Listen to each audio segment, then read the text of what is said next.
Recently, we've seen many CEOs step down, resign, retire, and some people are kind of shocked and worried by it. I don't really have a comment on that other than this story. And this is more about the economy today. The Marriott CEO says coronavirus is worse than the Great Depression and World War II as he cuts his salary to $0, while Goldman Sachs says unemployment claims have already risen to 2 million across the U.S. I believe the number 2.25 million Americans could enter claims for unemployment benefits this week. So things are getting bad. The economy is taking a hit. I read an article that said there's not going to be a swift recovery. It's a lot of people without any financial experience who think that because this was caused by a pandemic, once it's over, everything will go back to normal and it will spike back up. This was like some trading website, and they said, don't expect that.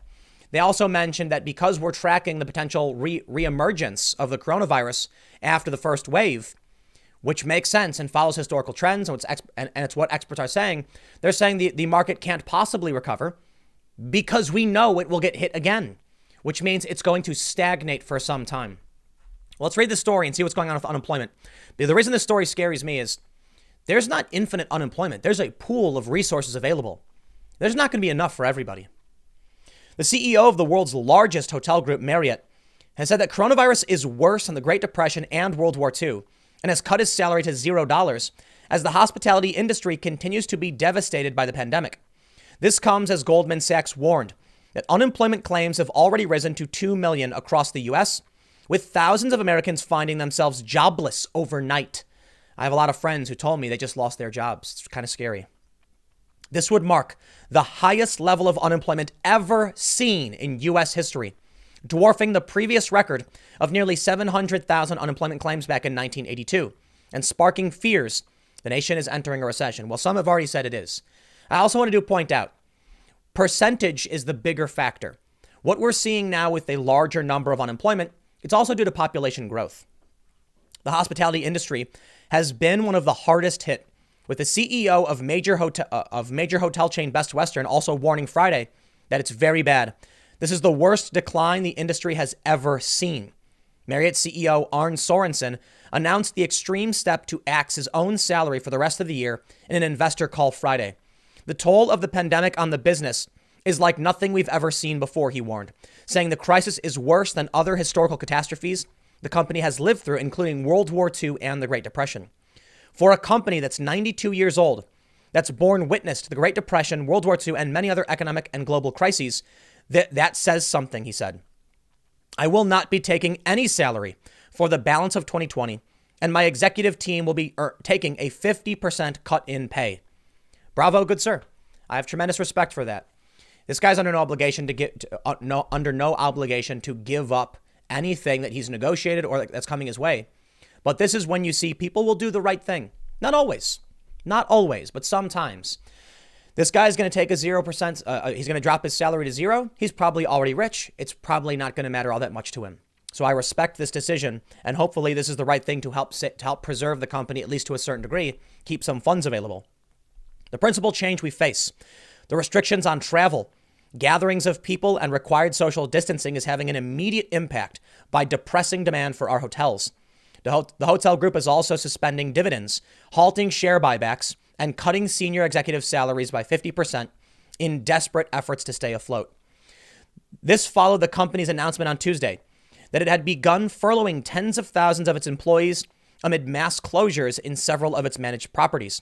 These employees won't be paid during this time, but the group hopes to bring them back to the company once the pandemic is over. The drastic moves came as the hotel group's occupancy levels in North America and Europe fell below 25% in the last few days. Workers across the U.S. have been thrown into turmoil as businesses have shuttered due to the global outbreak. The Labor Department reported Thursday that applications for benefits, a good proxy for layoffs, surged by 70,000 to 280,000 claims last week. But Goldman Sachs has predicted that the impact of the outbreak on the U.S. jobs is actually far worse than those figures suggest. The investment group predicted that a record 2.25 million Americans could enter claims for unemployment benefits this week, as statewide closures have forced businesses to hunker down and lay off thousands of staff. This would mark the biggest rate of unemployment claims in U.S. history, dwarfing the previous record of nearly 700,000. Man, that's crazy. The somber figures have been based on the surge in claims across 30 states in the last week and suggest claims will escalate eightfold from the previous week, he said. This comes as Walmart plans to hire 150,000 new workers who have been laid off by restaurants and bars as it bucks trend for mass closures and staff layoffs. Dow opens 160 points higher in the second day of gains. Actually, I'm pretty sure the Dow is down about 3% as of the recording of this video. So they're trying to show us some good news, but I think the reality is we're in this one for the long haul, man. I think it's going to get a lot worse. Now, the Labor Department is asking states to delay releasing increased unemployment numbers. I think it's going to get bad. It's always darkest before the dawn, but I'm not entirely convinced things are going to skyrocket. I can say there's going to be tremendous demand based on the amount of people in this country. I mentioned that the unemployment claims are going to break a record, and it's partly due to the fact that there are just more people in this country.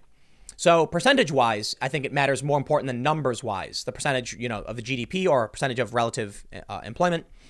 What we're hearing now is that unemployment could reach up to 20%.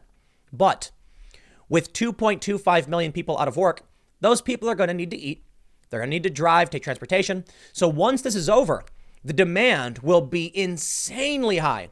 Now, it may not rebound the markets, but it may reduce unemployment very, very quickly as we see a dramatic spike in labor participation. The market will follow, but we'll see how things play out. We may see speculation on stocks.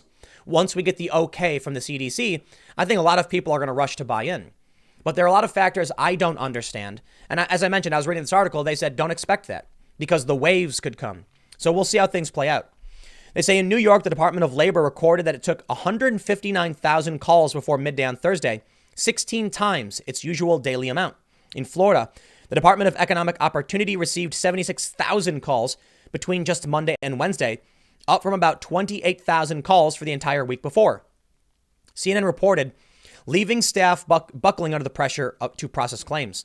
While in California, applications were 40 times the usual daily volume, rising from 2,000 to 80,000 on Tuesday, Governor Gavin Newsom told the Sacramento Bee.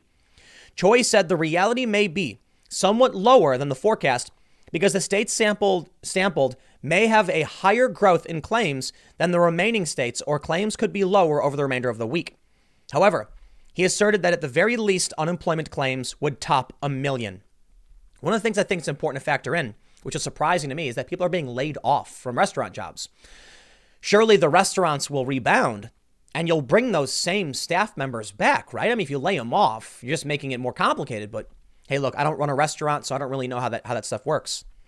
Even the most conservative assumptions suggest that initial jobless claims are likely to total over 1 million, Choi warned. These worrying figures dwarf the findings released by the Labor Department on Thursday, as workers across the U.S. are increasingly finding themselves out of work and with nowhere to turn for income to survive. The Labor Department reported unemployment. We read that up top, so let's just move on. They say in Colorado, claims skyrocketed from 400 a week to 6,800 in a day on Tuesday. Ohio residents filed more than 48,000 claims over 2 days, compared with 1,825 during the same 2 days a week before. Workers in the hospitality industry have been some of the hardest hit, with major chains shuttering their hotels for the first time in history and plunging the livelihoods of the 6 million Americans working in the industry into instant turmoil. The CEO of Best Western, one of the biggest hotel chains in the U.S., said on Thursday, this is the worst decline that the industry has ever seen. It's very bad, he told CNBC. If you consider the last worst decline we had in the industry was in 2009, and we declined in revenue by about 16%. Well, seemingly overnight, just last week, our decline was in excess of 40%. So this is the worst decline the industry has ever seen, and it happened so abruptly. Just 3% of Best Western's hotels have shut so far, Kong said. But he cautioned that it may not be long before many of his other 5,000 hotels worldwide and 2,000 in the U.S. shutter as the pandemic ramps up. For most of the hotels that are still open, I don't know how long that can last given the situation. Earlier today, I heard that New York was that many of the hotels in New York would be shutting down because there's no one there. People are leaving Manhattan. It's not a safe place to be if this gets worse. They're now issuing a shelter in place order. And I have to wonder, what happens if you were in New York on work for maybe like a week and a half trip or something like that, and you're in the hotel? Where do you go if they shut down? And can they just leave you there? Honestly, I have no idea. Perhaps they will be allowed to just stay in the hotel and let it get all dirty and trashed because there's not going to be anyone to clean it up. They're not working. This sounds like it's going to get worse. I know a lot of people are talking about, martial law and law stuff, but think about the economy, man. And take a look at this. As of today, we are seeing a dramatic spike. 16,000 cases and 214 deaths. It's funny because yesterday I saw people tweeting, there's only 59 dead in America. Why are we doing this? And now it's quadrupled since then? It's escalating. It's an exponential gain, which means we double every couple of days. We're going to see 32, then 64, and 128, etc. It's going to keep getting worse. We need to take this one seriously. Don't ask me. I don't think I'm the guy who's you can come to for answers. I can just tell you what's happening. I don't know what to predict, but I will tell you that my industry is also being hit. I'm grateful that I'm still working, but I posted on Twitter. Almost every single video I'm doing now is just completely demonetized. YouTube says confirmed, demonetized. You're not allowed to talk about it.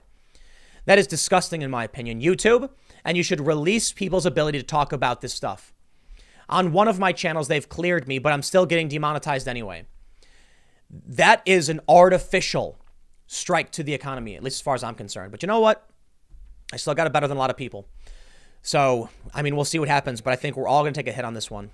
I got one more segment coming up for you in a few minutes. I will see you all shortly.